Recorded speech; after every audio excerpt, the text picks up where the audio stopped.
In this session, we will have a focus on the Netherlands and Dutch initiatives. And before going into that, I would like to introduce myself. I'm Fernando Liesa. I'm the Secretary General of ALICE, the Alliance for Logistics Innovation through Collaboration in Europe. And this initiative for these activities comes as part of our ALICE thematic group on zero emission vehicles and energies for freight transport and logistics. And we are gladly organizing this together with EM Europe and the ministry in the Netherlands, the CalStart initiative Drive to Zero that has joined recently, and we are then doing this in partnership together with them.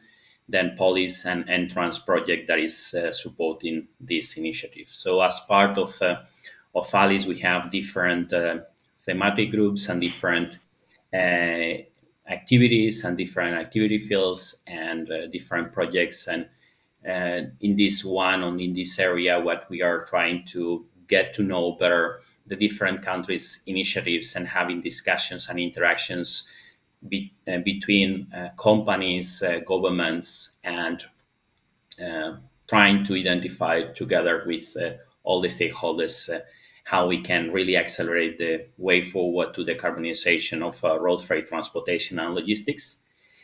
And for the opening, I would just like to mention that from an ALICE perspective, it's very important that we look into this transition that we are facing in a very holistic way. And this means that we need to look into the transition on the vehicle side, the infrastructure that is required, also the energy, because unless we move faster in creating renewable energy, will not be faster enough in decarbonizing our freight transport and logistics. And really important is how to get the conditions for the market uptake, and then finding the logistics models and the use cases, business models to really create a sustainable framework also from the economic point of view to implement these technologies. But I don't want to go further on this. We have great speakers today, and then I would like to first hand over to Peter Wilbers from Electric Mobility Europe that will also do part of this welcome and introduction. Thank you, Fernando. Good morning, everyone. My name is Peter Wilbers. I'm deeply involved in EM Europe, Electric Mobility Europe. We'll come to that later on. My employer is Rijkswaterstaat, the executive part of the Ministry of Infrastructure and Water Management. Rijkswaterstaat is responsible for the construction and maintenance of the main roads, waterways, and the waterworks in the Netherlands, and also responsible for facilitating the sustainable use of these infra networks, including the transition towards zero emission road mobility, the topic of today's online workshop. And this meeting, as you said already, Fernando, is part of a series of online workshops co-organized by EM Europe, ALICE, Rijkswaterstaat, the Ministry of Infrastructure and Water Management, and CalStart Drive to Zero, and with the kind support of the Polis Network and the Entrance project.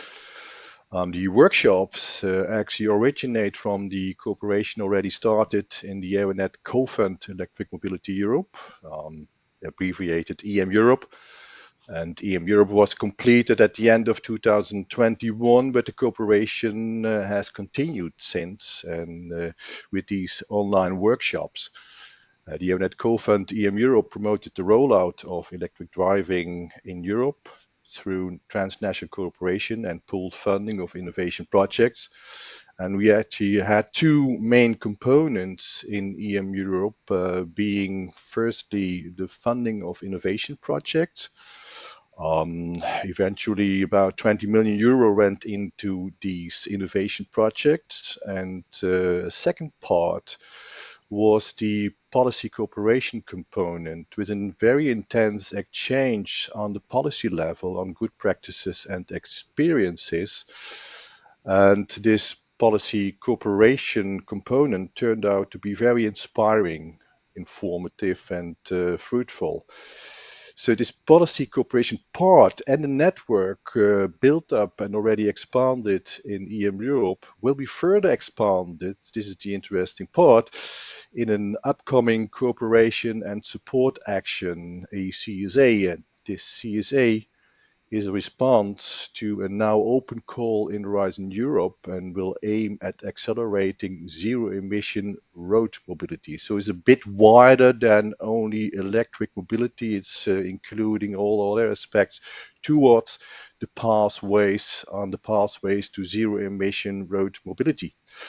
The nice acronym of this initiative is ePower Up, and the full title is European Research Policy Network Accelerating Emission-Free Road Mobility Uptake.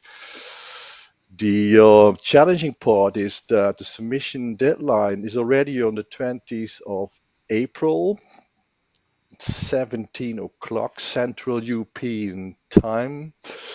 And it is for now, it looks like that we are going to have more than 20 ministries, their agencies, or other delegated organizations, their proxies, participating in the consortium of ePower Up. The start date will then be assumably about, let's say, around the turn of the year.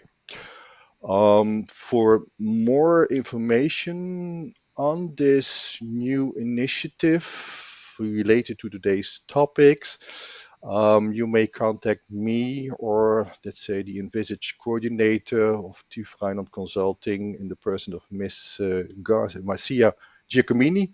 Marcia is also present here at the online table.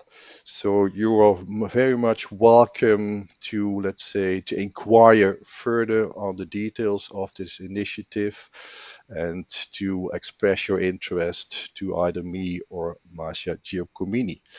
So let's not use up much more time in the introduction because, as you said, Fernando, we have quite some interesting speakers to share the, let's say, informative messages. I saw the presentations, everything is well prepared, so I have high expectations of the presentations to come. So Fernando, I hand over to you. I think you're going to introduce the speakers. Yep, thank you very much for your attention.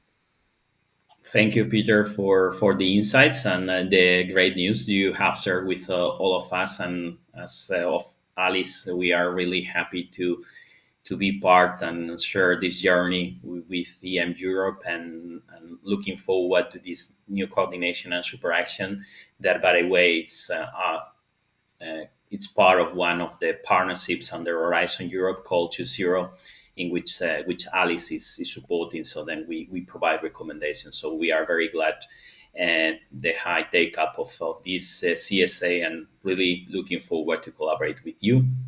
But let's move into the contents. First of all, I would like to welcome Sonia Munix, that is International Coordinator Sustainable Logistics at the Netherlands Enterprise Agency. And Sonia is actually one of the main drivers of this session and workshop. And she will give us an introduction of the Dutch targets and instruments towards zero emissions road freight.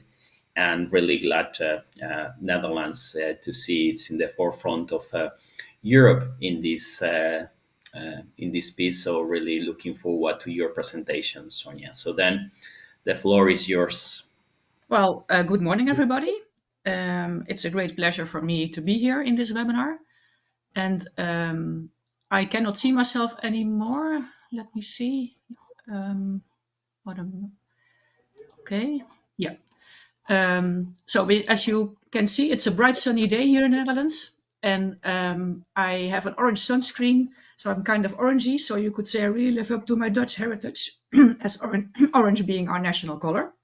But I'm very happy to be here, and I would like to thank Fernando and Peter for the opportunity to the Netherlands, the invitation to share our approach towards zero emission road freight transport.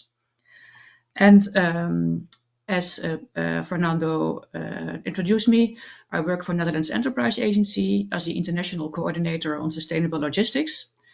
And Netherlands Enterprise Agency is a policy implementation agency, and we work on behalf of the Ministry of Infrastructure and Water Management, closely working together towards achieving this transition. So first, my agenda for today. I only have a short amount of time, so I thought I'll give you a broad overview and then dig into a few subjects per item. So first, I'd like to take you through our national framework, digging into the zero emission zones. I then would explain something about the European and international context, digging in to the global MOU. And then I'll talk about some instruments that we have to facilitate this transition for companies. So that's the program for today. First, I'd like to take you through our national climate agreement.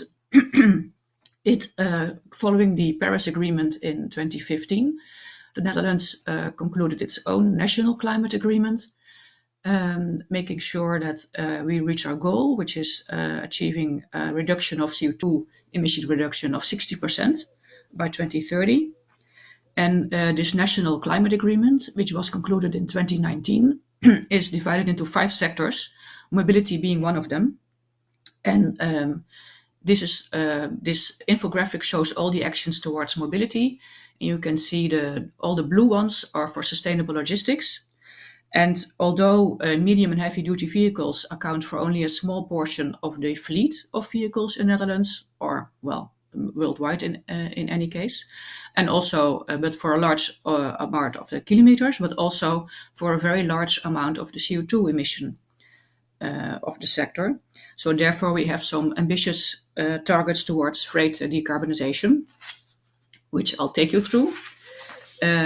These are kind of our national strategies towards transport. And I know we're focusing on freight today, but I thought I'll give you the full package, also some about passenger road transport, because we also want all new passenger cars to be zero emission by 2030, and also public transport. All public buses should be zero emission by 2030, which accounts for the whole fleet, but by 2025 already, all new buses coming into operation should be zero emission. And then for freight, you can see here what are our targets within the National Climate Agreement. So we have goals towards zero emission construction logistics and mobile machineries. Also about climate neutrality for the construction sector. We also have a goal of 30% of CO2 emission reduction for regional and international long-haul transport by 2030. Goals about sustainable inland shipping, which I will not focus about today, and zero emission city logistics by 2030, which I will dig into a bit further later. And also we have some administrative agreements with sector parties in municipalities, also for targeting specific segments. For example, there is an administrative agreement for 2030 municipalities to have 100% new sales of target transport, so dedicated transport, for example, for school children or for elderly people. And also we have an administrative agreement, Green Deal, for new sales of refuse vehicles to be zero emission by 2030. So that's also, we do a lot of in collaboration with relevant stakeholders. Then something about the zero emission zones that I already mentioned. In our climate agreement, it is mentioned that by 2025, 30 to 40 cities will have a zero emission zone for all logistical vehicles. And at the moment, 28 cities, or maybe even 30, not really sure about I think maybe it's already 30, have already announced the boundaries of their zones. And the Ministry of Infrastructure and Water Management is taking the lead on the national coordination and harmonizing. But of course, we do it closely together with municipalities and industry. And also all the regulations that were developed and are hand in hand together with municipalities and with companies, because we have built up a kind of consultation structure with working groups where we discuss all the developments, all the regulations, and also monitor what's happening. And to cater for some anxieties and also some market concerns, we have a transition period also for freight vehicles. It's kind of small, I think, in the image, but you can see it here. From 2025 onwards to 2030, you can see that for different types of vehicles, there are some transition periods before they have to be zero emission. We'll share the slides afterwards, so you can look into this if you want, of course, any further. And to facilitate this transition, we also have some purchase subsidies, which I will come to later. Then, of course, an important condition also for this transition for zero emission road freight transport is the accompanying refueling and charging infrastructure. Because we're talking about zero emission here, it's about hydrogen and charging infrastructure. And for hydrogen, we have the goal that by 2025, we should have 50 hydrogen refueling stations, which complies with the AFIR, the Alternative Fuels Infrastructure Regulation, which is an EU regulation on this subject. The focus for hydrogen is really on heavy-duty purposes. And at the moment, the ministry is preparing a subsidy scheme towards 2024, which focuses on refueling stations, also including the vehicles making use of these stations. And for charging infrastructure, we have developed, together with all relevant stakeholders, a multi-annual national agenda on charging infrastructure, with a specific task group also on logistics. But my colleague Peter van Kerkhoff will tell you all about that, so I will not dwell on that any longer. Then something about our European and international framework. Of course, very important are the standards for trucks for CO2 emission. And last February, the Commission revised its proposal, which in short is here, but I'm sure you all know about it. That with a revised goal for 2030 and some new targets for 2035 and 2040, which is now under negotiation. Then there's also the Alternative Fuels Infrastructure Regulation, which gives minimum requirements for the rollout of charging and hydrogen infrastructure across the Trans-European Network for Transport, the TEN-T routes. And then, very important also internationally, is the global MOU on zero-emission heavy-duty vehicles. This is actually co-initiated by the Netherlands government together with Kelstart, and it is already signed by 27 nations and calls for an ambition in 2040 that all sales of new medium and heavy-duty vehicles should be zero-emission, with an intermediate goal that by 2030 this should be 30% share of new sales. And the Netherlands is only a small country, so we really need international collaboration to make our goals happen as well. So we believe that transition can only happen if we work together on a global scale, because then we also can secure some security about future demand for the industry. So the vehicles will be there, cost will come down, and so the transition will hopefully will go sooner and also a bit smoother. And also in this global memorandum of understanding, we work together with different countries to share our thoughts and best practices, so help each other to really reach this ambition. Here you see an overview of the countries that have signed this global MOU. As you can see, it's quite broadly divided across the world. And at the last climate conference in Egypt, 10 more countries signed this agreement, among which some island nations, which is great, and also the United States, as one of the big truck markets in the world. I think a great addition to the group of countries who want to do this. Then I'm focusing on some of the instruments we have for facilitating these innovations to zero-emission vehicles. This is a general overview. I'm sure you've all seen the adoption curve by Rogers before. And there are, of course, specific instruments for different phases in this innovation. But now I'll focus on an innovation scheme that we had, which is called DKTI Transport, and on some purchase subsidies. So first this DKTE transport subsidy scheme. It was a demonstration program we had for climate-related innovations in transport in 3 rounds, 2017, 2019 and 2021.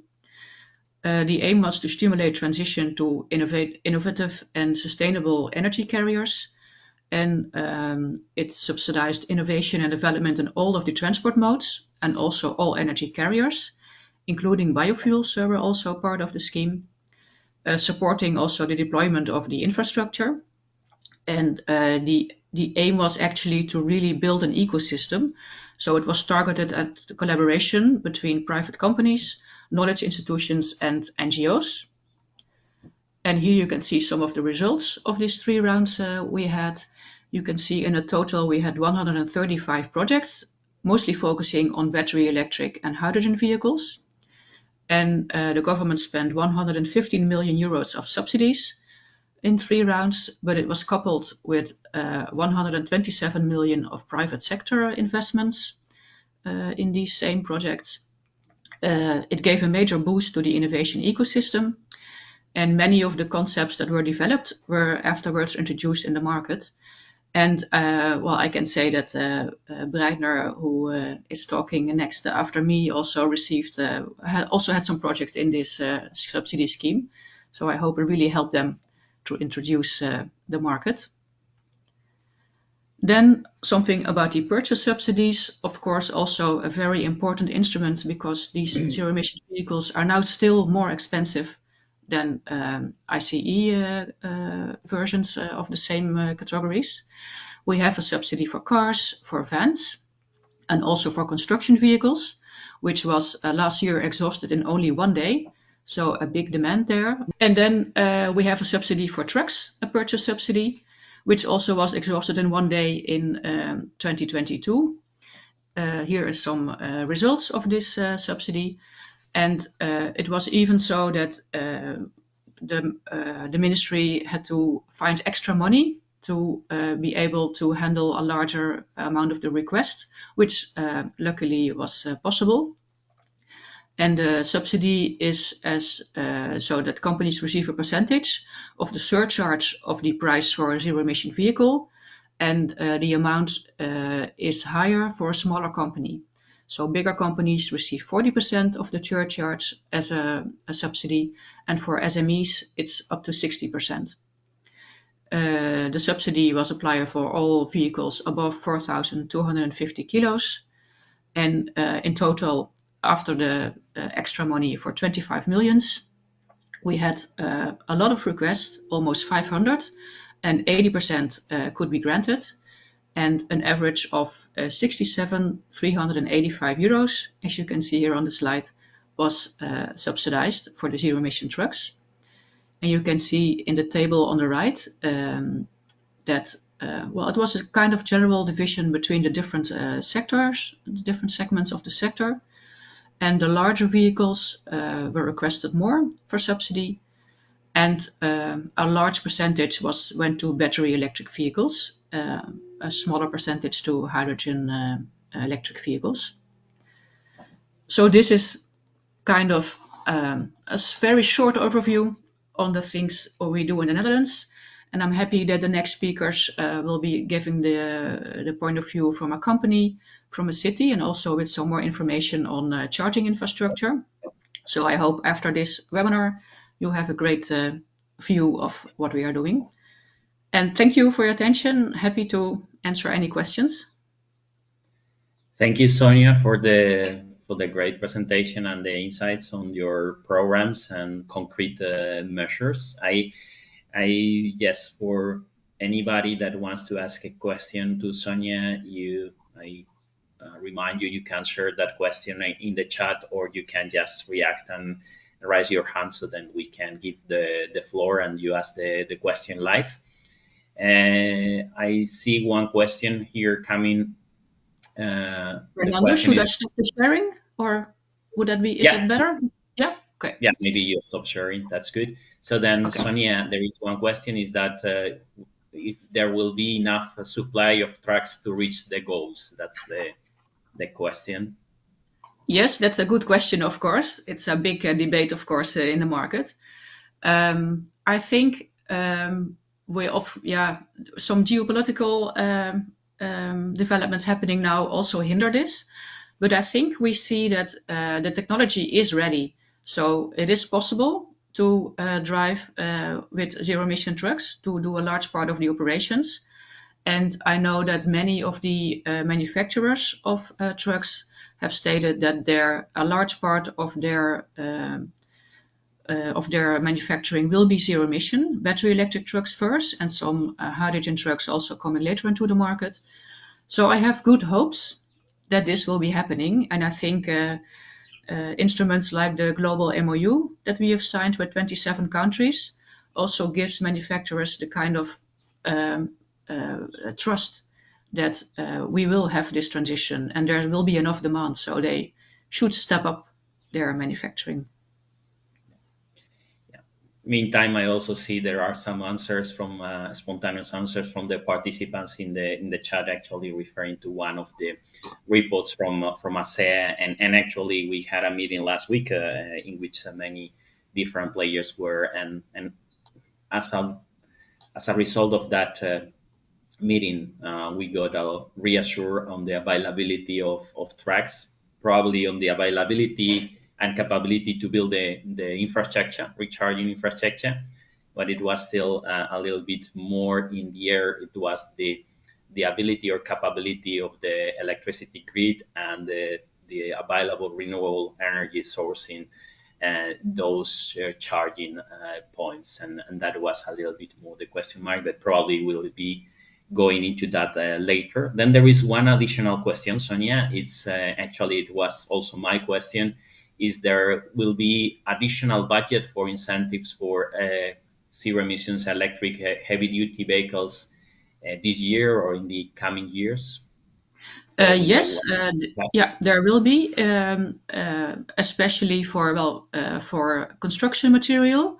I think the purchase subsidy scheme will open very shortly. I think a new subsidy round for this year, and also for trucks, which we call the ANZ subsidy.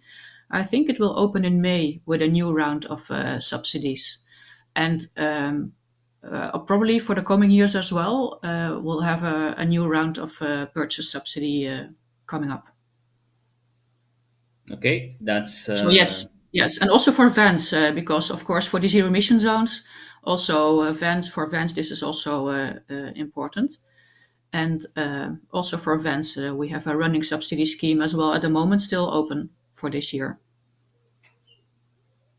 Perfect. Those are really great news, and hope you can share with us the link or the news when this is so open. Yeah. Yes, thank you. We will. Yes. And as I know, there are many other member states or countries here in this session. Yeah, if you have open opportunities for subsidies or programs supporting zero emissions, you can always share those links in the chat, so then you can promote also your goals within this session. I don't see any additional questions so far. So then, if anybody else wants to make a question, you can still do in the chat. But then we move slowly to the next speaker. But before that, thank you very much, Sonia, for the presentation and this collaboration in this session. That we have a very good framework, as Peter said, to continue this collaboration and making sure we get this connection between programs and different countries and the different companies as well. Talking about companies, then. Okay. Thank you very much, Fernando. And maybe I'll stay in the webinar. So if there are any questions coming up later, I'm happy to answer any later. That's really great. And then I would like to, talking about companies, I would like to talk to introduce Marie-José Barmans, that is Managing Director of Reiner. And actually, it's one of the companies that was participating in the programs presented by Sonia, and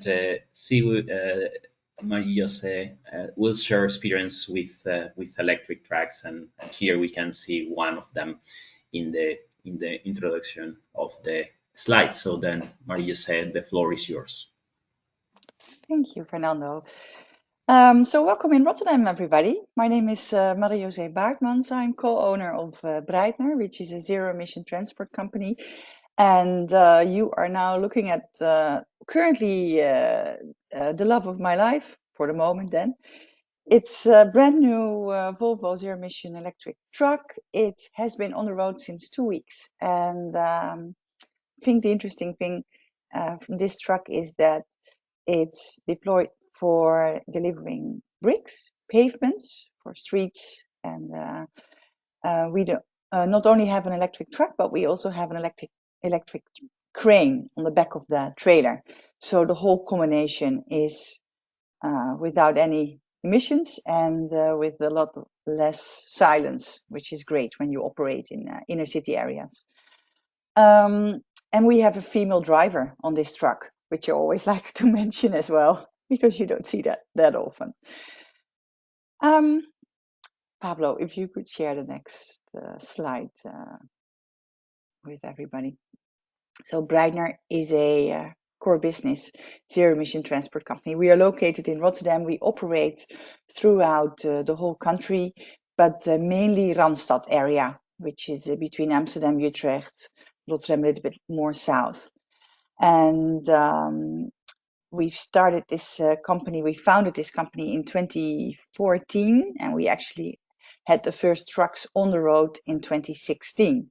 And have been one of the front runners within the Netherlands. I think we have the second biggest fleet of zero-emission trucks at the moment. I think only Simon Loos is beating us, which we're trying to set straight, of course, because I don't like to lose these kinds of prestigious battles. We have a fleet of rigids. Four of them you see in this picture. We have crane trucks you're going to see and tractor units as well. And all of our trucks that are on the road are being subsidized, either in the early beginnings by EU project Freeview, by subsidies coming from the city of Rotterdam, City Lab subsidy, or DKTI, as Sonja mentioned as well, the second and the third round project in 2019 and 2021, as well as the recent purchase scheme ANZ, the truck you just saw with the crane on it, has been purchased through ANZ subsidy. A short conclusion is that it is very, very difficult to get trucks on the road without subsidies at the moment, and I'll get a little bit further into that later on in the presentation.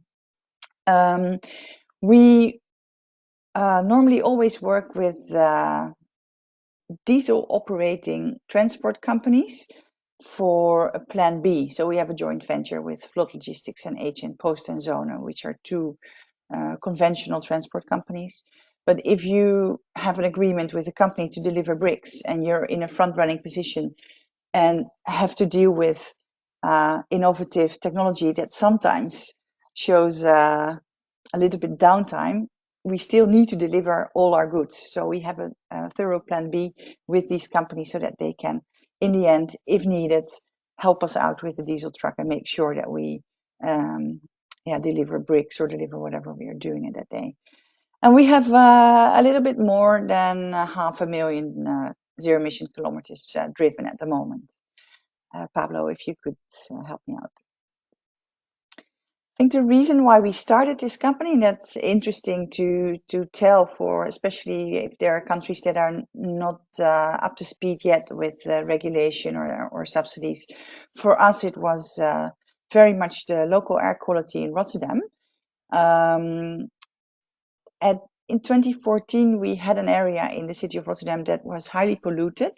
And if you would live in that area, you had a shorter life expectancy of 3 to 5 years. So the city decided to close down a main traffic artery for heavy duty vehicles. So no diesel vehicles were allowed in that zone and are still not allowed. It is the only zero emission zone that we have in the Netherlands. And coming from a conventional transport company ourselves, a family owned company with loads of diesels, and after we sold that company, we figured this is a good opportunity because at the same time in 2014, 2015, we saw a lot of other cities struggle within Europe. London had the same issues, Berlin had the same issues with poor air quality, and they were working with low zero emission zones or low emission zones, sorry, or other schemes to get the transition starting. So for us, it was a great opportunity also because in 2015, the traffic artery was closed down, but there was also an announcement by the city of Rotterdam that they would make a bigger zero emission zone by 2020. And that led us to inquire with all truck OEMs, like, we want to purchase zero emission trucks. If you could go to the next one, could you help us out? We want to buy rigids, we want to buy tractor units. But at that point, truck OEMs were very much busy with continuing to sell diesel trucks, and they were not ready for our questions and demand yet. So we had to resolve to working with converting companies. You buy a diesel truck and then you take the diesel engine out and then you make an electric drivetrain underneath the truck and put battery packs on it and start driving. So these are our first 4 trucks that we started with in 2015 and 2016. We put them on the road, and they have been operating in all sorts of deployment. Next slide, please, Pablo. This is, for instance, removals. Basically because some cities were quite up to speed with their tenders and asking zero emission transport in these tenders. So public procurement really helped in that area. And we could do some removals for instance, the city of Rotterdam, city of Arnhem, and it became more and more strict. So that was a way to scale up a little bit. Next slide, please.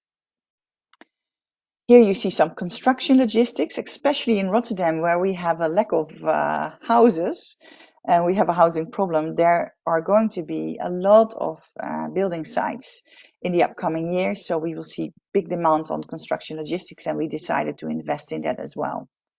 Next slide, please. And this is a company that does the laundry for hospitals and nursing homes, for instance.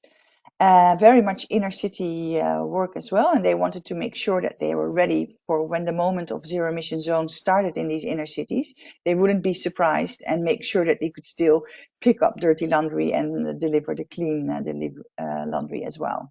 Next slide. And here you see the supermarkets, which are one of the industries that has really taken steps in the Netherlands and are being front runner with us. And due to the fact that they have loads of stores within these inner cities, and they want to make sure that they have the opportunity to be able to replenish them. And they have a big fleet, a couple of thousands of rigids, and the tractor units go in and out of inner cities every day. So for them, they have a big issue if they're not ready on time. So they have started to really adopt early and experiment and experience the zero emission driving. Next slide, please. And then in 2019, we wanted to go a step further because rigids are okay, but these were 19 tons and they could drive around 200 kilometers, but they could only take 9 tons maximum of payload with us. So they were quite limited. And we saw demand coming for more heavy duty vehicles. So within DKTI2, we developed a crane truck, 50 tons crane truck, and the crane that you see on top is also completely electric. It's a 40 ton meters truck, and you see this type of vehicles driving around a lot for construction logistics. Next slide, please. And what's interesting is it operates quite a lot for cities as well. So the city either pushes the constructing companies, and the project developers to use zero emission transport, either by motivating them with agreements they make all together, or pushing them by giving them very little space to use during the build so that it's difficult to maneuver in inner cities, and they try to motivate them to use zero emission transport very much. So, and they use their own purchasing power as well. So here you see lantern posts being transported, and on the right side you see a part of the Dutch Parliament with the little crane on it. And on the left is also interesting. You see cables that are being transported, and those cables go in the ground to strengthen our electricity network, mainly for the whole transition towards zero emission transport. So that's a complete circle, which is really, really good. Next slide, please. Here's an overview of some other things we transport. We can name ourselves these days an international transport company because we run a weekly route between the port of Rotterdam and the port of Antwerp, which we are quite proud of. It's a cooperation together with Sender for a company called Cabot. They produce carbon black, and it's interesting to see this is more of a supply chain process, nothing to do with inner city or nothing to do with zero emission zones. But this is a company that has, Cabot has quite big carbon footprint within their primary process. And the primary process is difficult. The production process of carbon black is difficult to, on a short term, have less emissions on. So they try to look at secondary and tertiary processes like scope 2 and scope 3, what we call, to improve their carbon footprint. And transport is in one of them, and it has been working great so far. But also container transport within the ports, and for instance, sewer pipes, which you see. Again, purchasing power from a city that tenders infrastructural projects for with zero emission transport as much as possible, at least a certain percentage, and not only the price of transport is then the most important. Next slide, please. And this is a picture where I'm very proud of because it looks like a happy bunch of lovely trucks. These are the trucks that run for a company called Innocent Drinks. Probably have all had a smoothie from them by now. And they have a completely new electric factory in the port of Rotterdam. And orange juice is one of their main ingredients. And that arrives in the port of Rotterdam. That's pretty much near the city center, and we call it like a mobile pipeline between the arrival of the orange juice in the fruit port, and then we bring that orange juice into the factory. So these trucks do nothing but drive between those two spots every day, several times a day, to make sure that the factory is never without any orange juice. So there are tanker trailers behind them. We take about 35,000 kilograms of juice with us on a daily run, on every run, and it's 5 days a week, and it's non-stop driving. And what we do is juice in, juice out, which is really interesting. So we deliver the juice to the factory, and at the same time we put electricity in the trucks for charging. So there's a win-win situation because you don't have to make an extra stop for charging. So these more heavy-duty trucks are still from the converting companies, because we started this project in 2021, are also on the road by a DKTI project, the third round in 2021. And they have a range about 150 kilometers, and that we charge them 2 or 3 times a day during the unloading with 180 kilowatts charging infrastructure, for a little bit more in-depth technological information. Yes, next slide, please. I have to speed up it a little bit, I see. And yeah, this is a nice picture as well. It's the second Volvo within our group, recently on the road with an electric cement truck. Cement is probably not the right word, but you know what it is, I think. Next slide, please. So where are we coming from a business-wise perspective in the Netherlands? We're basically following the transition of public transport. There, quite a lot ahead of us. That has to do with the fact that the public transport works with longer term contracts. You can have a 6 or 8 or even 10-year contract for public transport. And in the Netherlands, if you are a haulier and you have a contract for 1 year, well, you're quite king. If you have 3 years, you're absolute the best.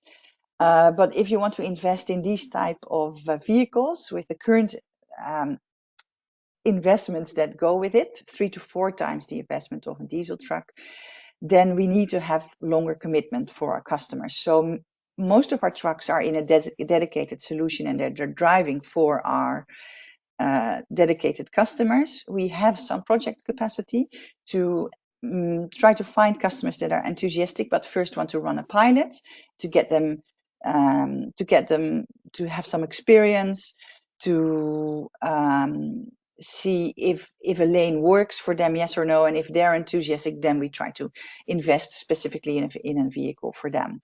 So we're in the early beginning of the transition. We have in the Netherlands, of these heavy duty vehicles, maybe at the moment, maybe we have 30, 40 on the road, but with the new ANZ subsidy, I think we're going to see more in the upcoming 2 years, maybe 200, 300, 400 vehicles. So that's great, but still in the early beginnings, if you look at the total amount of vehicles that we need to transfer into zero emission vehicles. The thing is, diesel transport is still so much cheaper than electrical transport. If you know that a diesel truck is 100,000 euros and the zero emission trucks that you see here are almost 400,000 euros, even with lower electricity prices in the old days, before the war, we still had no TCO parity. By far not, actually. It doubled the transport cost. So that's what makes it really difficult. And we are working only with intrinsical motivated customers, basically. So if you want to do it for if you think you can do it because you think it will be cheaper, at the moment that's still, even with subsidies, not possible. Next slide, please. So what we see as a main driver in industry at the moment is basically the push coming from truck OEMs that are a little bit scared for the EU regulations that are set in 25. They need to reduce their diesel emissions by 15%. And they know they will make about 13 or 14%. So 1 or 2% that they're lacking at the moment, they are able to compensate by putting zero emission trucks on the road. And there's been some estimation that's about 10,000 vehicles that they should put on the road altogether with all the truck OEMs within Europe. So it will be a game of which country has the highest subsidy. They will try to push their zero emission trucks towards to make sure that they're going to able to meet the contingent that they need to make good on comparison to the diesel part.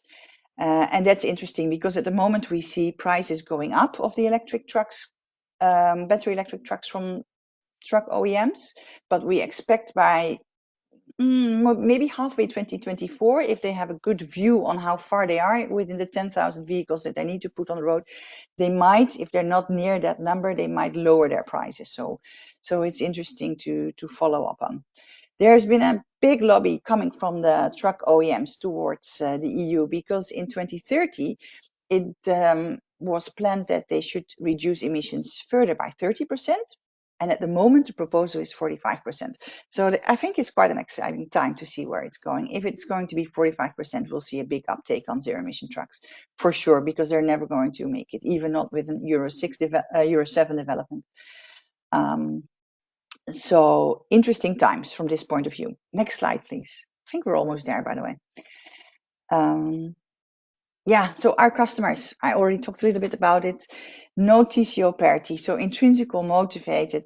You see customers like Innocent, they have highly on their list sustainability, and you see it in the whole brand, whether it's the bottle, whether it's the juice, everything has to do with sustainability. Some companies like the supermarkets, they just want to make sure that they have all the knowledge in-house. want to be front runners, and some companies still, unfortunately, do it only for the marketing opportunity so that they can present a picture on front of their yearly sustainable report. But hey, for us, every customer counts, so we're quite happy with them. And we work very closely with them to make sure that they have a good position, that they have all the knowledge to make the right decisions on time, to be on time for the whole transition. So it's a different cooperation between Breitner and their customers than when you operate a conventional company, where you only deal with prices and a transport purchaser. We have much more talks with sustainability management, board level management, to see where is the transition going, how fast is it going, and that is much more interesting. It gives a different place at the table. They accept the fact that it's much more expensive, and just trying to make sure that together we are ready for the right moment. Next slide, please. The truck OEMs, where are they at the moment? I think they're taking big steps. The question earlier asked about production being ready on time. I think all big truck companies have made their their production lines ready for zero emission trucks. And they can produce quite a bit, and they're scaling up at the moment because they see demand rising.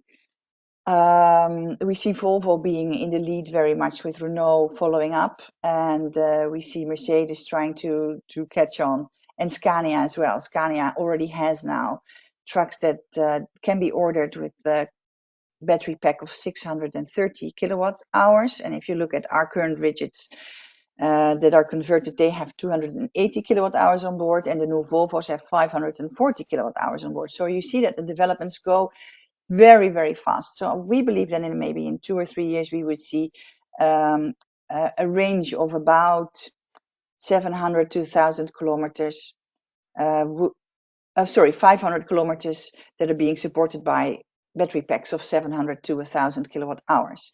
That will be maybe the sweet spot that we think is it's going on. Hydrogen we see lacking behind very much because the truck OEMs are basically focusing on getting production for battery electric trucks on the road. They are developing hydrogen behind the scenes very much, but it won't be ready for production before 27.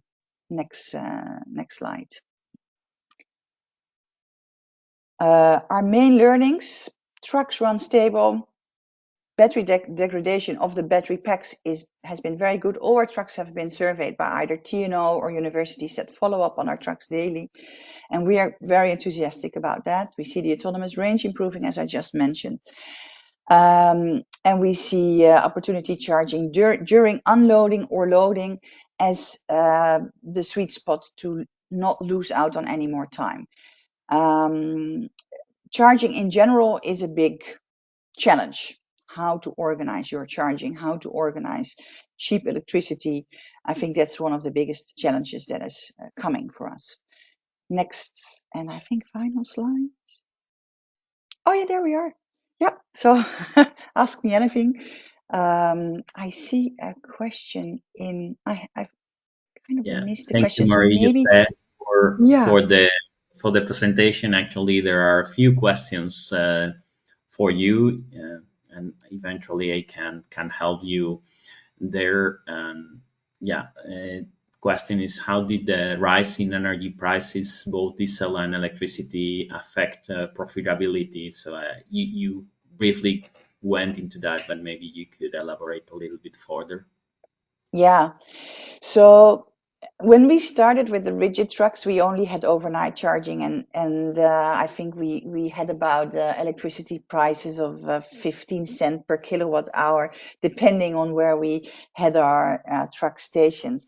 If we had them stationed near our customers that are big users of electricity, we could even reach up to 6 or 7 cents per kilowatt hour. So nowadays we're way up high and with 30, 40 cents per kilowatt hour, which makes it much more difficult.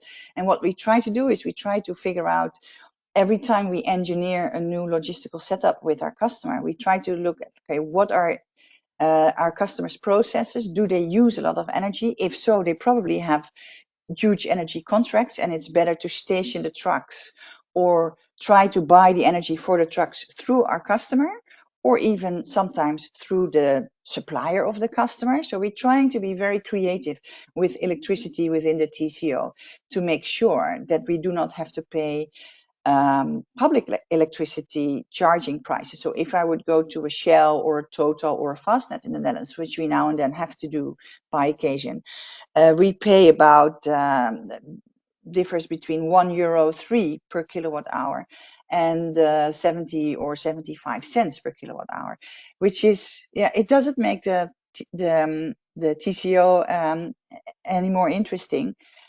And it will just attract less customers. So we're trying to be really creative with that.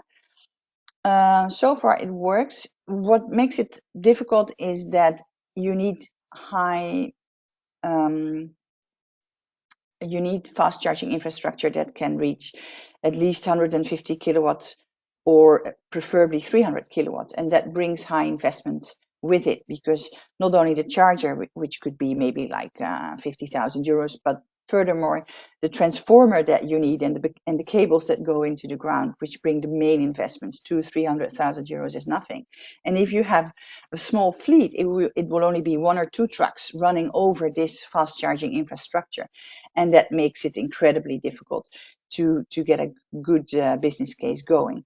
So what you see is our customers, we try to get the infrastructure as being part of, for instance, a building, and that we can depreciate it over a little bit longer time to make the investment press little less on the business case itself. We try to find as much subsidies we can, but for infrastructure there is not so much subsidy there. So if anybody knows within this group of a European subsidy for infrastructure, please let us know. Because we are really interested in sharing our knowledge and experiences with infrastructure, but it's difficult to get it going. Is that an answer to the question? I hope so. Yeah, I think so. And then very detailed actually. And I think we have, I don't know if we can go over all the questions. So maybe I may ask you, Maria said that you can answer those ones through the chat later, but I will take it still. We can take the next one. And then it's based on your initial experience, 2015, you were retrofitting the trucks, so then to get your electric trucks, and now you can buy them. And it's how this has evolved, and if it's cheaper now or more competitive to get trucks from the OEMs directly than to convert them. That's the question. Yeah. To give you an idea, the converted trucks have been more expensive, between 350,000 for the rigids to start with in the beginning days in 2015, up to 400,000 for the tractor units. But if we look at current level of truck OEMs, it doesn't differ much, to be honest, because when we bought the first Volvos, maybe a little bit cheaper, but not very much. And we see now currently prices are rising. And that was disappointing because we expected, okay, truck OEMs are stepping in, prices will drop because they have a bigger volume that they can purchase in battery packs, and you'll make, if you look at in general, the electric drivetrain, it is much less difficult than an internal combustion engine.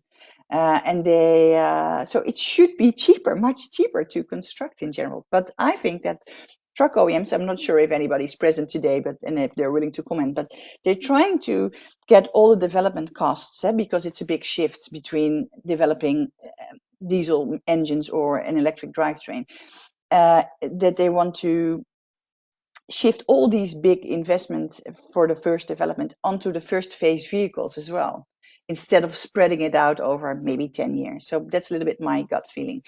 Hopefully by 2024, 25, when you see the push coming from the European Union, prices will drop. It should in the end, because it's just much less complex to build. Competition, it's always good to lower price. maybe like the push if Tesla is bringing their truck to market in Europe. And we have invested in the first Tesla truck in 2017. We're still waiting currently to get the truck, but we're patient. Hopefully, that Tesla could maybe be a disruptor. Nikola is a little bit difficult at the moment. They're in trouble, what I hear. But those kinds of disruptors, maybe the hydrogen truck coming from, and I have to say it right, I think it's Mitsubishi. No, so Hyundai. Maybe that could be a push as well. But for now, they're in the monopoly position, truck OEMs.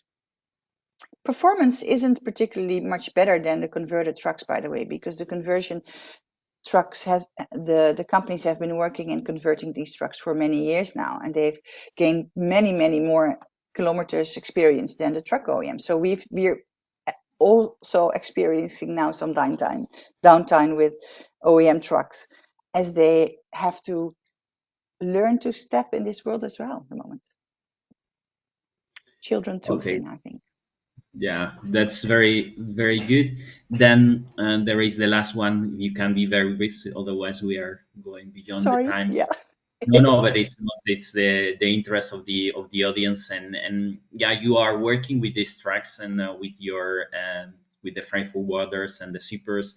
The question is that which are the best ways that shippers and logistics service providers, freight forwarders, can work with carriers to overcome the cost of or operational issues of e-trucks. So then, from your perspective, how your customers and the customers of your customers could help you to really get a best case.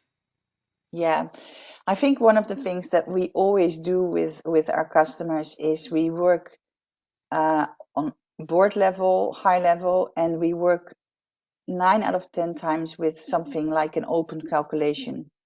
So we show exactly what our investments are, and we try to tweak together to get the best engineering of our logistical setup.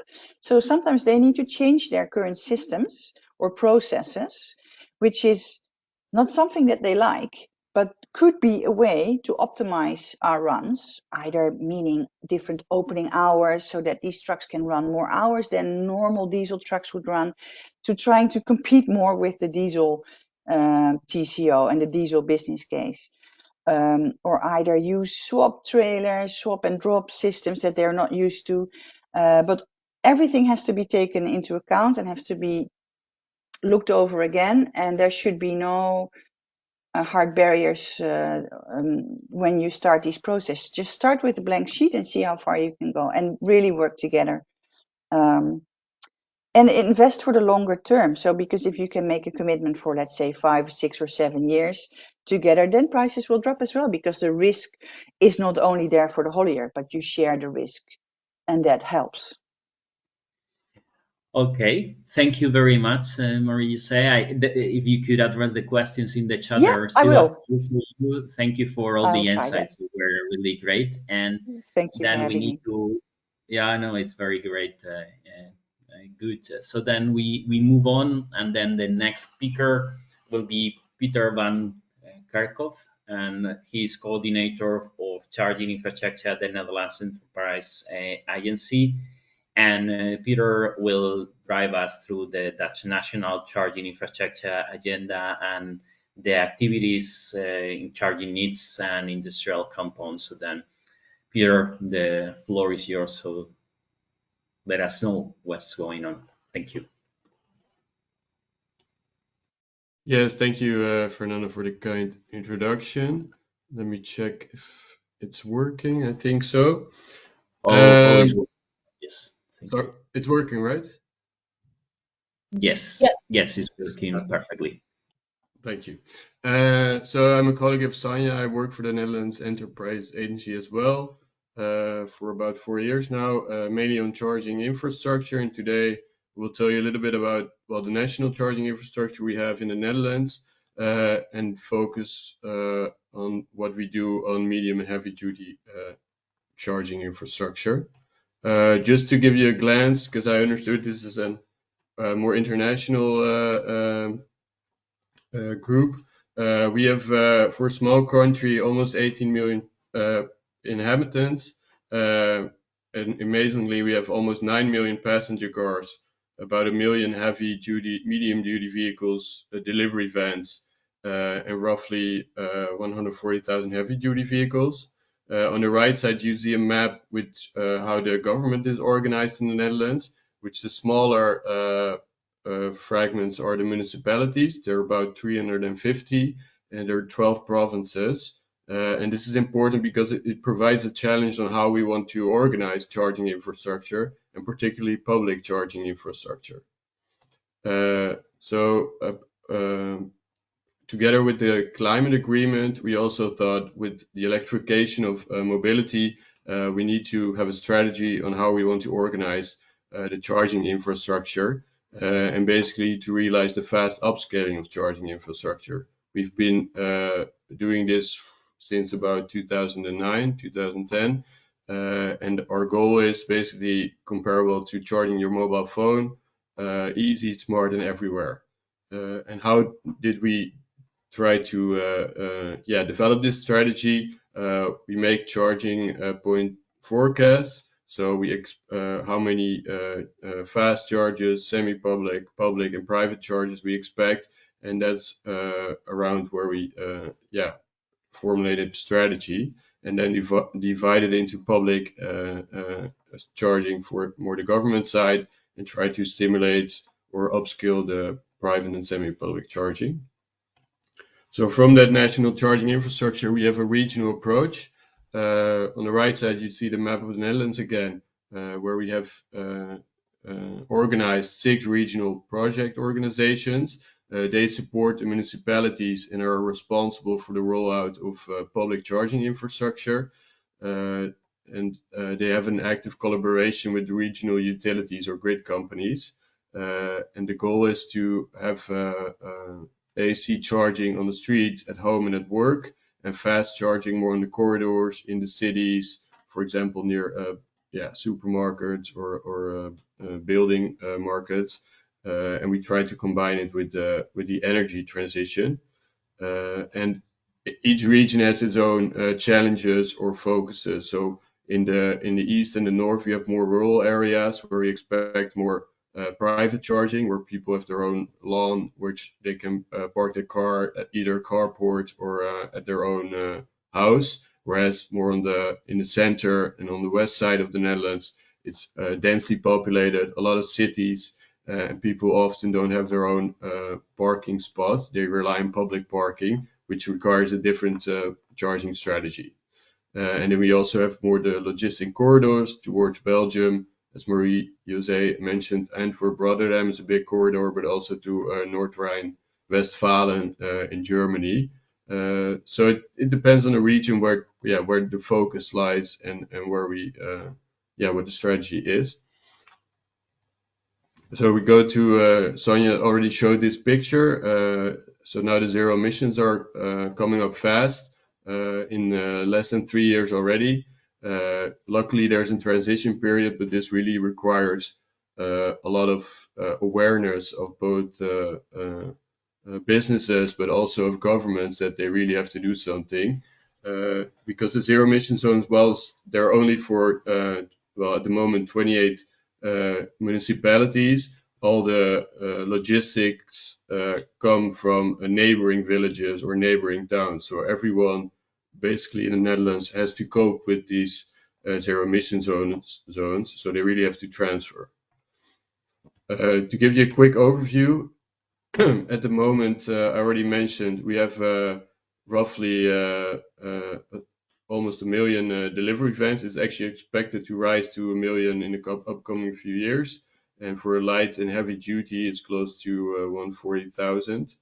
And then if you compare to how many of those are now zero emission or electric, it's only less than 2%.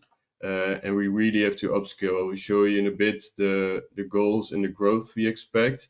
And particularly for city logistics, a large amount of the CO2 pollution comes from delivery vans. It's 43% in total. And then we have the heavy duty trucks, which is also more long haul. So it's a big transition, and we really have to speed up. This is the growth scenarios which we expect, or the government expects, for in the blue delivery vans.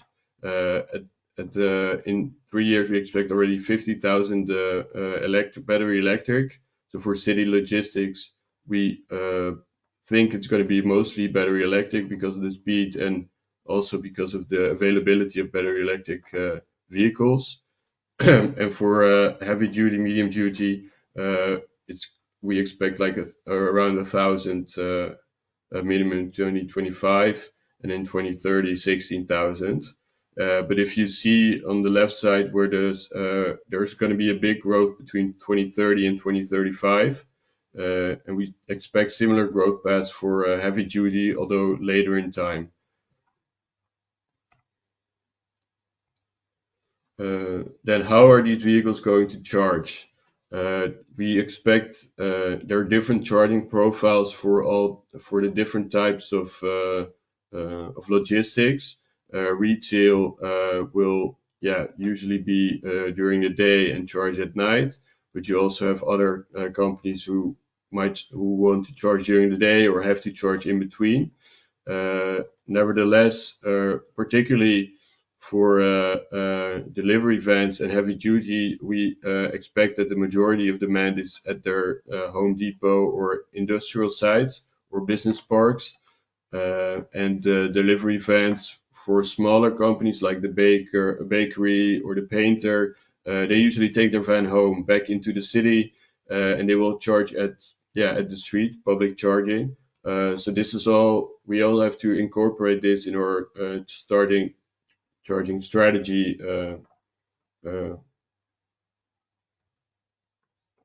Well, luckily we have organized a national working group where we focus on answering these questions that pop up, or trying to develop knowledge for both public parties as commercial parties.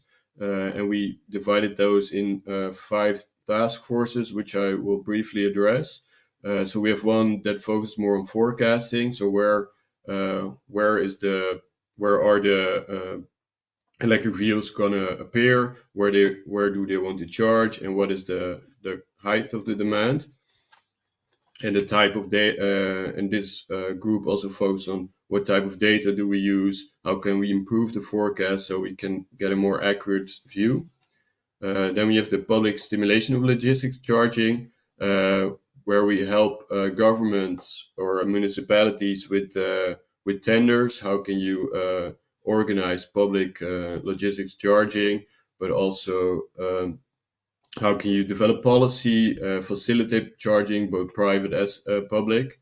The private logistic charging focuses on the impact, for example, of electricity prices, the development of the total cost of ownership, but also mitigating measures if you cannot directly realize charging infrastructure, for example, through grid congestion.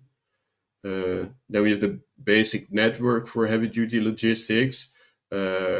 It looks both at pilots to develop accurate heavy-duty charging infrastructure, as well as a basic network, which I will show in a couple of slides.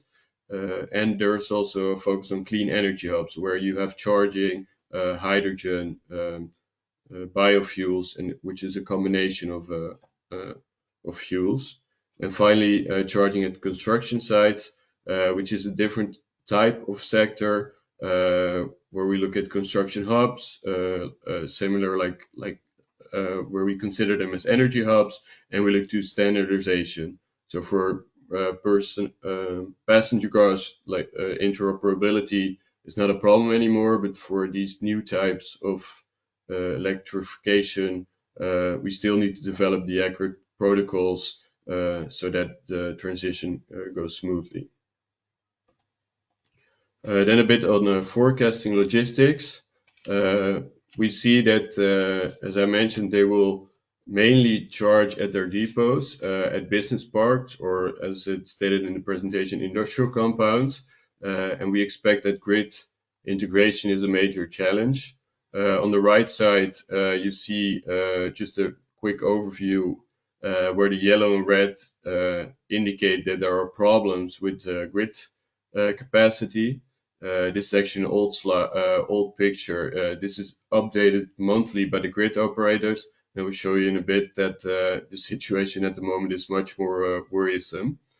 And the highlights of the current research, like what we have developed the past year, is more look at the forecasting in an Outlook business parks. We have ELADNL, which is a knowledge institution that is founded by the grid operators that make these forecasts for all types of mobility.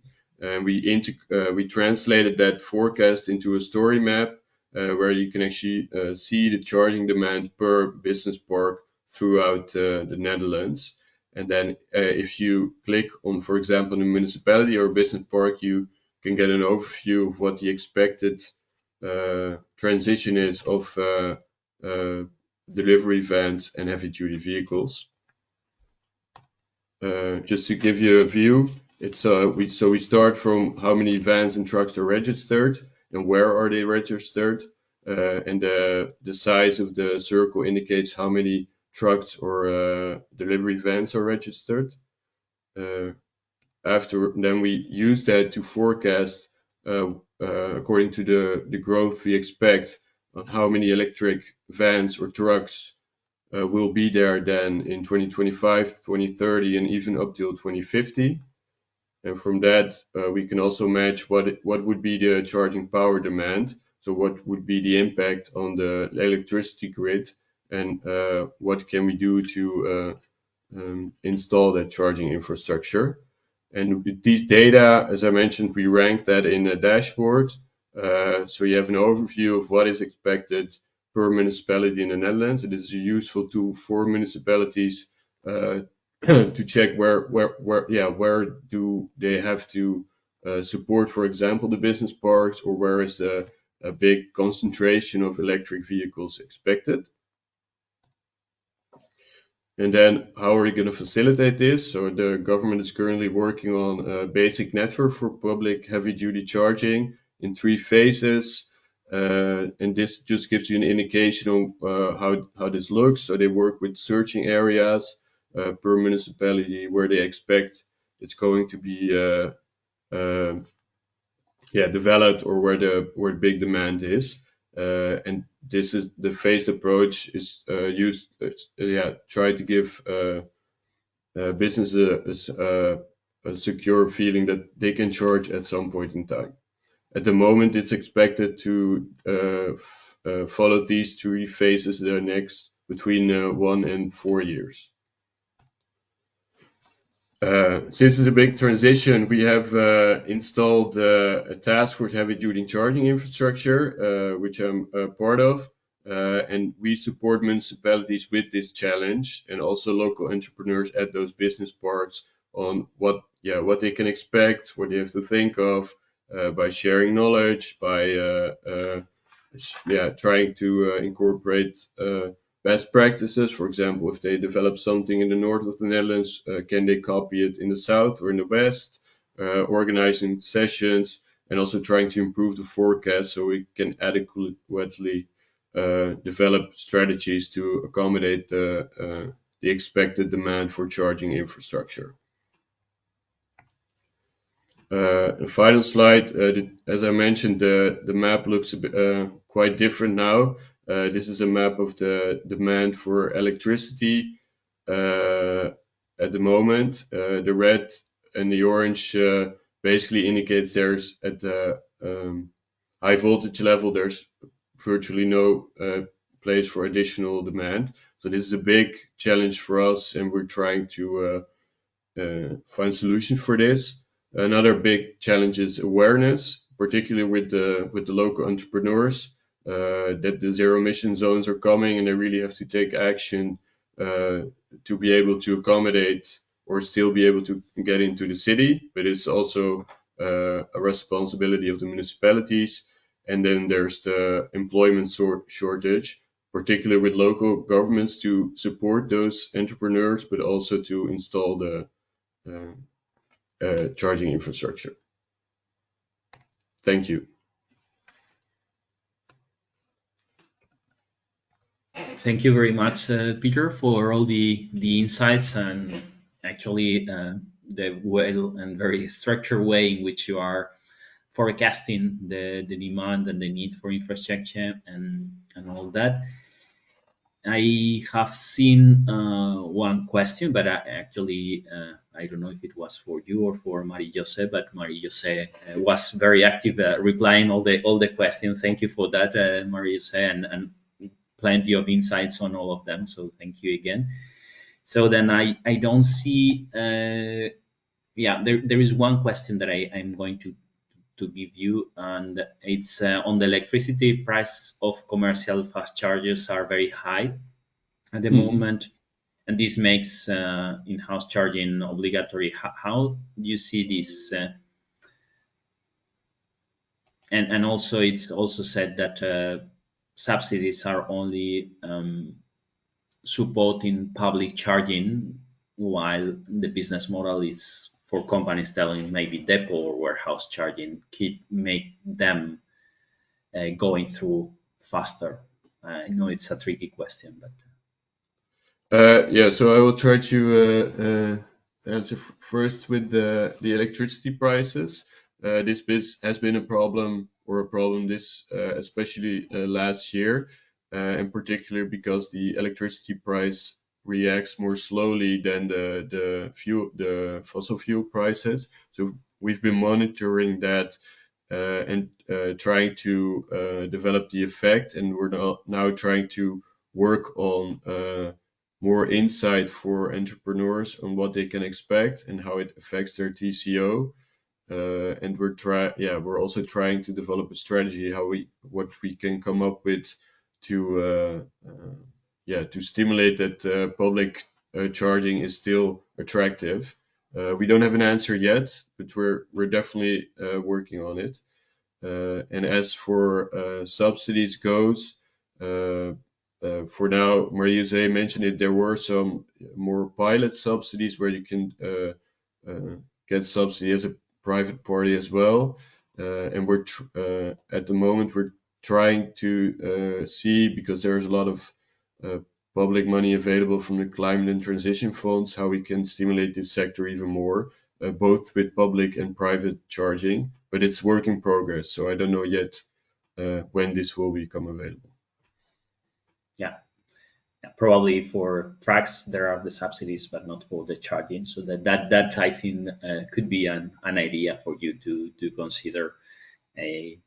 So then you can No, I agree, and I think if you want to have a successful transition, you will need to do both and not just the trucks, because in the end that will only hinder the transition if you only have the trucks, because people will postpone their decision to transfer if they cannot charge anywhere. So we're definitely working on that, but it's a bit too soon to say anything about it. Yeah, we see a lot of this with European supporting tools in which you can access different subsidies for different parts, but actually to run the operation in a smoothly way, you need all of them to be in place. So then you cannot take the risk on getting the trucks without the infrastructure or without the energy or whatever. And that's I think it's good if you could address this in your program. So it's very, very good. So then the last question, it was more on the timing for the basic network for charging of heavy-duty electric vehicles. If you could somehow elaborate on the different phases, and if it's well understood that within 4 years the network for charging heavy-duty electric should be ready. Well, that was the initial goal. I think they're working on to realize the first 5 this year, probably by the end of the year. But as you saw from the last slide, the big challenge now is the grid capacity. And in some areas it's still possible, but it's a big problem in basically the whole energy or climate transition.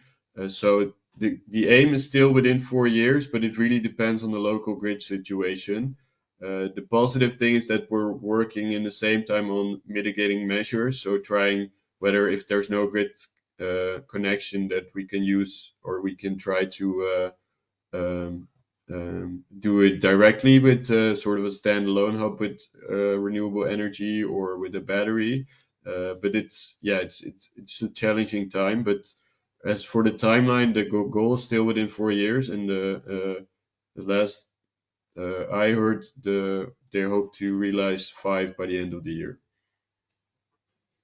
That's perfect. I see Marie Jose has her hand raised virtually. So Yeah, I was just wanting to add something because um, I think the transport industry still needs to have a thorough discussion with Dutch government concerning the grid capacity, because we know that we have to strengthen it and increase it at certain places. But if you look at the investments that it brings now to transport hauliers, they're required to invest into these transformer houses, transformers, cables, etc.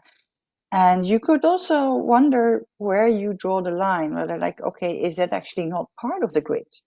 Because we all need to go through the transition, and we want this connection, this grid connection, to make sure that we um, um, get electricity in our trucks. But if you look at the gas network within the Netherlands, the hauliers haven't paid for that either in the future, and that was being put in the ground by the government. So I think we need to have that discussion, that a part of these hardware issues should be, I think, more pushed towards the grid owners and the grid operators within the Netherlands. But it's been a hot topic in the Netherlands.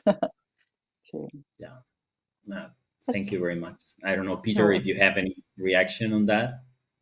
Oh, I completely agree. I think I see it as part of the government, but also the utility companies, that we try to facilitate the entrepreneurs, and we definitely have to do this together. And it's nice to have zero emission zones, but that also requires that we have to help the entrepreneurs to get into them. And provide a means on the grid. And as Maria said, probably if you ask the less, I would say, the player that has less resources to do something that is out of the boundaries, is unlikely to happen. So then it's maybe it's easier to ask but difficult to realize. So then I really second quite a lot the comments, and also where the big problems could be when moving from a few tracks to hundreds, thousands, or 10,000 tracks in the next years, if we want to address the transition as fast as we need. And I hear uh, achieving this 30% reductions emissions means 400,000 heavy duty, or 400,000 trucks in Europe, electric or hydrogen, and that's a lot already. And if we go 45%, it means it's not enough. So then, but this needs to be from all angles need to be addressed, and that's very important. But okay, we are entering into more discussion that a session. I see one question is how can we access and support the electric vehicles heavy duty task force? So maybe if you can answer that one, Peter, in the Sorry, could you in the repeat chat. it? How? Yeah, if it's possible to access support the electric vehicles heavy duty task force you mentioned. Yeah, you can ask me or send me an Okay. email, because I'm Okay. coordinating it. Okay, that's great. So then let's thanks Peter for your insights, and really great. And we move to the last but not least presentation that will be done by Josh Strang, Transport Policy Advisor of the City of Rotterdam, and Josh will drive us into this pioneering city in moving to zero emission logistics zone in Rotterdam. I had the pleasure to work with Josh in developing the policy analysis joint document on transition to zero emission logistics a couple of years ago. And thank you for sharing that time the insights on this initiative. You were starting that time, and now it's in the medium term. So then, really looking forward to your presentation, Jos, and the updates. Thank you. Thank you, Fernando, and welcome everyone. Of course, I'm pleased as well to be a speaker in this webinar. And to make sure that we don't run out of time, I'm the last speaker. I'll ask Pablo, my much appreciated assistance, to shift to the next slide, please. Okay, so a bit of policy, local policy background. We have an urban traffic plan, sustainable urban traffic plan, with a strategy to reduce as far as possible the transport of goods, or to make it more efficient, and then change the modality, and as long as it's motorized, change that to zero emission vehicles. And we have some general documents on mobility, and logistics is is a part of that. So please, the next slide. Here you see the basic principle of the shift we're making in the SUMP, in the Sustainable Urban Mobility Plan. So where it used to be preference in policy matters for motorized vehicles, especially passenger cars, and the active travel modes like cycling and walking at the subordinated position, that's been inverted in the Rotterdam mobility approach. And actually, me and my colleagues, we have some 6 persons working on city logistics. Next slide, please, Pablo. We try to make this shift, take it even further, and you can see that in cycling, we know that cyclo-logistics can play an important part in making city logistics more sustainable. And of course, we, let's see, me and my colleagues, we are advocates of giving priority to logistics over motorized individual vehicles. So the passenger car is actually at the bottom of the pyramid. Next one, please. So the coal single is more or less an illustration of the type of street we'd like to develop in Rotterdam, with most of the room for the preferred mobility modes. That's pedestrians, cyclists, public transport, and then very modest part allocated to individual or shared passenger cars. And of course, as soon as possible, all these should be without emission. Next slide, please. Well, then we have made tried to make made our definition of sustainability in city logistics as specific and concrete as possible. And of course, it should be achievable and understandable for stakeholders. And there I mean both shippers and transporters, but also receivers, both consumers and businesses. And then, well, as you can see, we have 3 components of this definition. So that's a minimum of environmental impact, maximum efficiency, and there the use of urban space, of course, is one important reason why the city is making an effort to influence city logistics at city level. And then, of course, another important principle we use is that we only regulate, or we try to regulate as much as possible with input and feedback from stakeholders and involvement by stakeholders. And for instance, Marie-José Baartmans, her company is one of the companies that have really supported our the development of our policies, and also, of course, have provided constructive criticism. Next slide, please. Here we have, let's say, 4 main angles from which we try to achieve the policy goals, the targets. So sharing resources, space, vehicles, chargers. There are subsidies already mentioned by Sonja. We have a limited number of, limited amount, you could say, of subsidy resources at local level.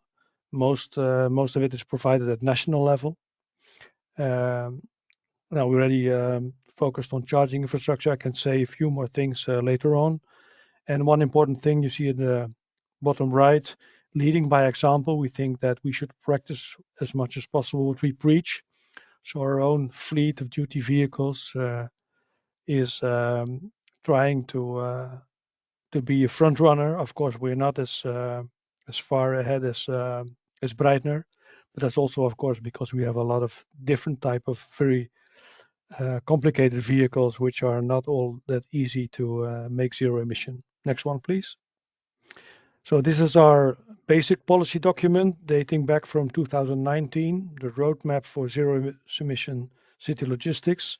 These are available in English for knowledge exchange with other cities abroad. Next one, please. And well, the very, let's say, the most important step in this roadmap is the introduction of the zero emission zone, which you see depicted here. And as you can see, it's a very large zone. It's about 40 square kilometers, and it's surrounded by the ring of national highways surrounding the city. Next one, please. This you've seen as well. This is the introduction scheme, so I think we can transition scheme. We can skip this one.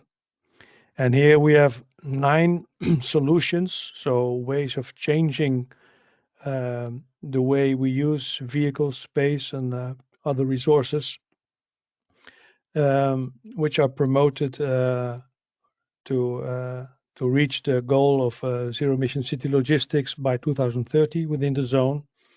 And we distinguish 6 segments, and sometimes we find that this is not refined enough. Well, I'll try to recap a little.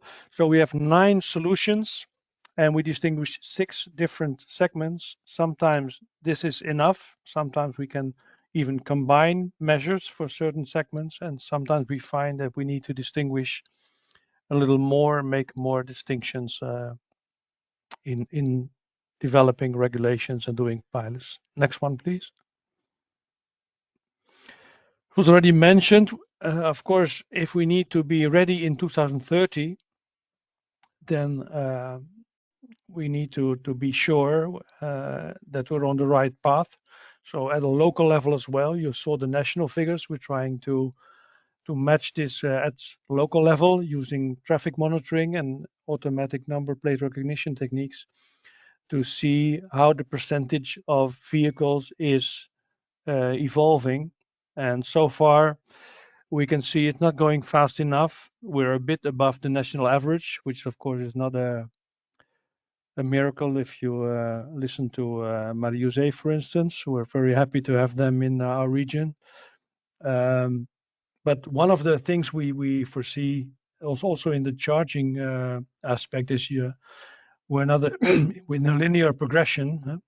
We're really on the bottom curve, which means that just before 2030, we expect, especially with the heavy duty vehicles, that there's going to be a very huge increase, which has to be both supplied by the OEMs, and also the grid has to, of course, provide the available capacity.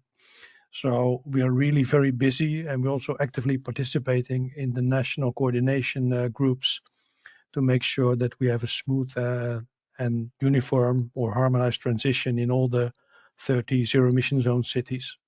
Next one, please. And then 3 policy pillars. Please continue. First, suitable space. Next one, please. So one thing we need to do, we think, is include logistic requirements in urban development. So whenever a project developer is building a new project, we try to introduce as early as possible, ask of them a logistics plan for the construction stage. So there's construction logistics, but also for the build stage, when the is being exploited, then we need to be sure that as much as possible, the logistic functioning of the new project takes place as much as possible on private space. so that public space can remain available for the other users, which is increasingly scarce. We need to provide logistic space, so a sufficient part of the business parks, commercial spaces need to be available for logistics, and we try to anchor this in the spatial planning document. I'll see a picture of that later on. And then, of course, there's the traffic management aspect of making sure that logistic traffic gets to their destination and can pick up the garbage, for instance, in an efficient way, but also making sure that vulnerable parts of the city are not burdened too much by the externalities. And which we're preparing with our colleagues of traffic management experiments with prioritizing trucks at intersections at specific parts of the city or routes, and also specific times of day. Next one, please. And then we have some R&D topics, of course, for getting to our goals as fast as possible. You see them listed here. One thing I'd like to stress here is the third point, demand management.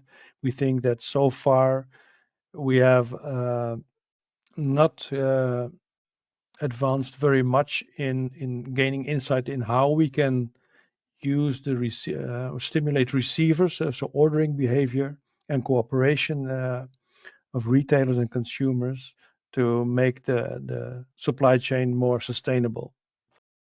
Well, here you see, as I already announced, a map from the spatial planning document, in which it's a bit small, but you can see there's a black circle with a van inside, and that's specifically denominated as searching area for development of logistic functions in the areas. Next one, please. Yes, you can skip this as community building. So we have a large community which is counting about 2,500 companies and organizations in and around Rotterdam. They're active in Rotterdam with their transports. And actually, we are having a meeting upcoming this week. We're very busy in preparing that. Please go to the next one. So we have a newsletter, a website, and events, as I announced, and plugin 010. That's the current name of that type of event. And then the third is the personal approach of individual stakeholders. Here we see our brokers. They are working for the so-called EcoStars program, and they consult on request and for free with companies and organizations. They prepare them for what's going to happen, the introduction of the zone, what it means for their company, how they can seek advice and also support, either financial or otherwise, both at national level and sometimes locally.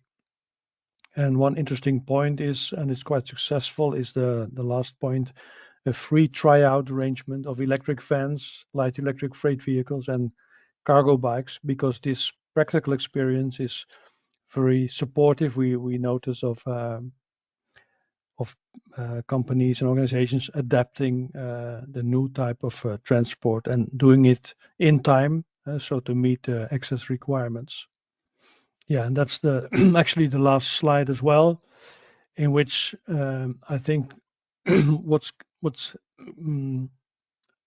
gets our attention most these days, and our upcoming meeting is also focused on that, is to make sure that everyone involved knows what's going to happen, so that they can prepare in time to change their. Of course, we've done this before. We were trying now, especially to reach the very small companies, so not the SME, but the very small enterprises, and to make sure that they know what's going to happen, and that we also know the type of difficulties they encounter so that we can tailor our support activity, our flanking policy to that need.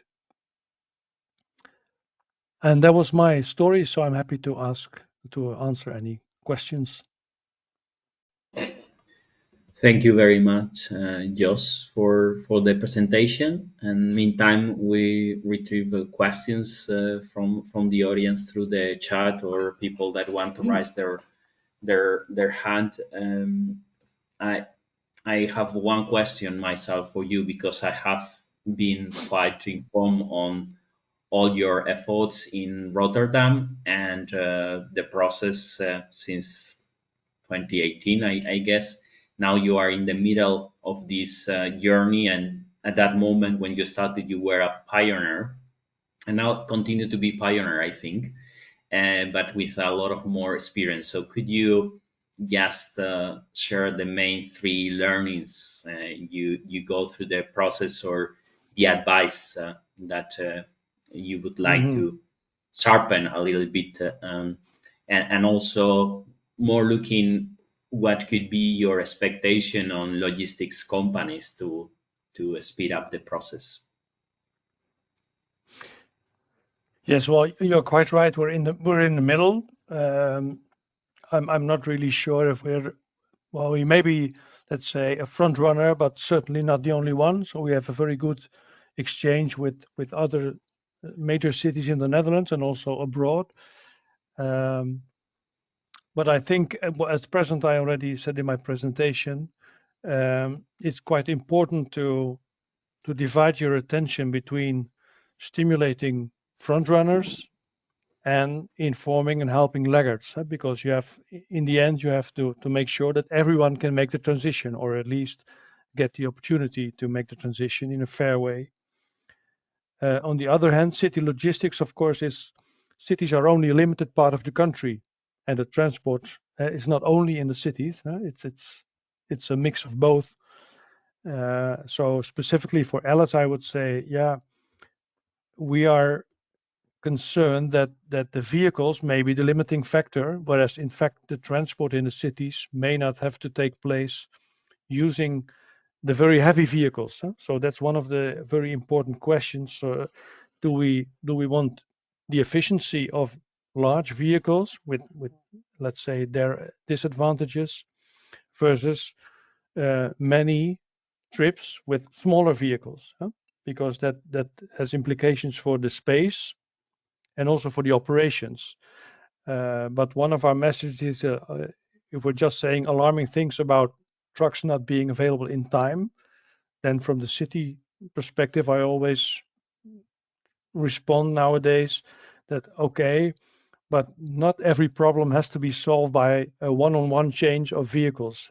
There may be some other way in changing the operations, which of course is a transition, because it's very human to try and repeat what you've done. And if you have to change the vehicle, then I just do the same with electric vehicle. But that's not always the answer. It's not always necessary. And one other thing, I'm just answering this now because it takes up a lot of our time. We don't want to burden, let's say, private van owners. It's a very specific question. But we want to help, of course, the companies because they need to change their vehicles. But then the politicians have said, okay, but private owners of a van, for instance, transporting people, handicapped people, they shouldn't be burdened by the introduction of the zone. But how can we make sure that we know that every van which enters the city is either zero emission because it's used. If it's zero emission, there's no problem at all. But it may be a non-zero emission van, but it may be a privately owned and privately used van. So that's a very, let's say, it's not really a logistic problem, but it's quite important to, let's say, to get the acceptance of the introduction of the zone.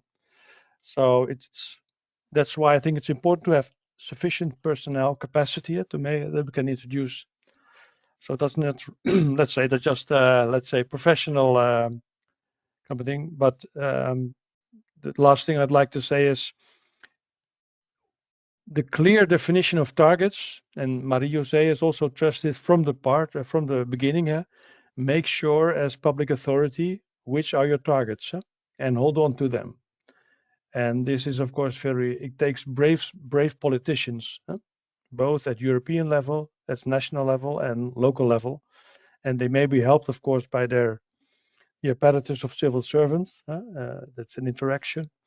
But I think that the companies, they usually do. I know from the Alice discussions as well that they are greatly helped by getting a clear perspective, especially also for the longer term. And this is, let's say, always difficult because we have these elections every 5 years or 4 years, or even shorter periods, which make it hard for politicians to take long-term, perhaps unpopular decisions.